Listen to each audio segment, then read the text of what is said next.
বলছি দাদা, রাজ্য জুড়ে তো গেরুয়া ঝড় বইছে, কি বলবেন? আমি বলেছিলাম ফার্স্ট রাউন্ডে যে হাওয়াটা উঠেছিল বিজেপির, সেটা ঝড় হয়ে যাবে সেকেন্ড রাউন্ডে। তাই হয়েছে। দুই ফেজেতে যে ভোট হয়েছে, সব জায়গায় যেখানে আমাদের দুর্বলতা ছিল সেগুলো মানুষ একদম হাত ধরে আশীর্বাদ দিয়েছে। কি বলবেন রাজ্যবাসীর উদ্দেশ্যে? রাজ্যবাসীকে প্রথমত আমি ধন্যবাদ জানাবো, তারা এত বড় একটা সিদ্ধান্ত নিয়েছেন, বিজেপিকে জায়গা দিয়েছেন, ৭৫ বছর পরে শ্যামাপ্রসাদের পার্টিকে ক্ষমতায় বসিয়েছেন। আমরা তাদের নিরাশ করবো না, তাদের স্বপ্ন সফল করবো, মোদিজির উপর ভরসা রাখবো। অশান্তি এড়াতে কি বলবেন? অশান্তি করবে না, আমিও বলবো যে কোনো অশান্তি করার দরকার নেই। রাজনৈতিক পালাবদল হয়, এটাকে স্বাভাবিকভাবে মেনে নিন, আর আমাদেরকে 5 বছর কাজ করতে দিন। সরকারে এলে মুখ্যমন্ত্রী কে হবে কি মনে হয়? জেনে যাবেন, পার্টি ঘোষণা করে দেবে। এতদিন বিরোধী দলে ছিলেন, এবার সরকারে আসতে চলেছেন, কি বার্তা থাকবে? ঠিক আছে, আমরা বিরোধী দলে 75 বছর লড়াই করেছি বাংলায়, মানুষের সেবা লেগে আছি আমরা। মানুষ আমাদের বিশ্বাস করে আস্থা রেখেছেন, তাদের ধন্যবাদ। তাদের স্বপ্ন পূরণ করার জন্য আমরা পুরো চেষ্টা করব। মুখ্যমন্ত্রী মমতা বন্দ্যোপাধ্যায়কে কি বলবেন?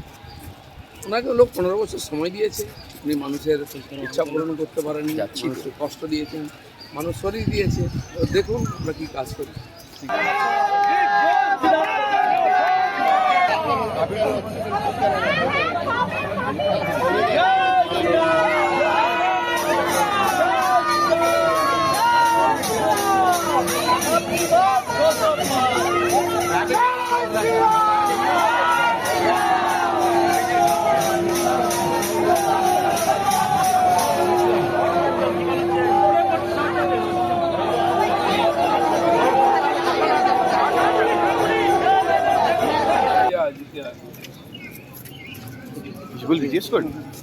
বলছি দাদা, রাজ্য জুড়ে তো গেরুয়া ঝড় বইছে, কি বলবেন?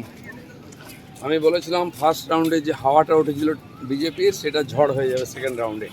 তাই হয়েছে।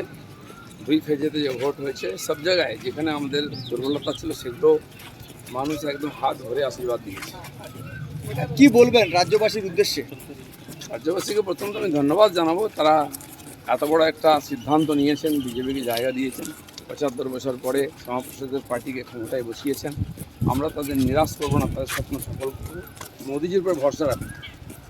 অশান্তি এড়াতে কি বলবেন? অশান্তি করবে না, আমিও বলবো যে কোনো অশান্তি করার দরকার নেই। রাজনৈতিক পালাবদল হয়, এটাকে স্বাভাবিকভাবে মেনে নিন, আর আমাদেরকে 5 বছর কাজ করতে দিন। সরকারে এলে মুখ্যমন্ত্রী কে হবে কি মনে হয়? জেনে যাবেন, পার্টি ঘোষণা করে দেবে। এতদিন বিরোধী দলে ছিলেন, এবার সরকারে আসতে চলেছেন, কি বার্তা থাকবে? ঠিক আছে, আমরা বিরোধী দলে 75 বছর লড়াই করেছি বাংলায়, মানুষের সেবা লেগে আছি আমরা। মানুষ আমাদের বিশ্বাস করে আস্থা রেখেছেন, তাদের ধন্যবাদ। তাদের স্বপ্ন পূরণ করার জন্য আমরা পুরো চেষ্টা করব। মুখ্যমন্ত্রী মমতা বন্দ্যোপাধ্যায়কে কি বলবেন? ওনাকে লোক 15 বছর সময় দিয়েছে, উনি মানুষের ইচ্ছা পূরণ করতে পারেননি, মানুষকে কষ্ট দিয়েছেন, মানুষ শরীর দিয়েছে। তো দেখুন আমরা কী কাজ করি।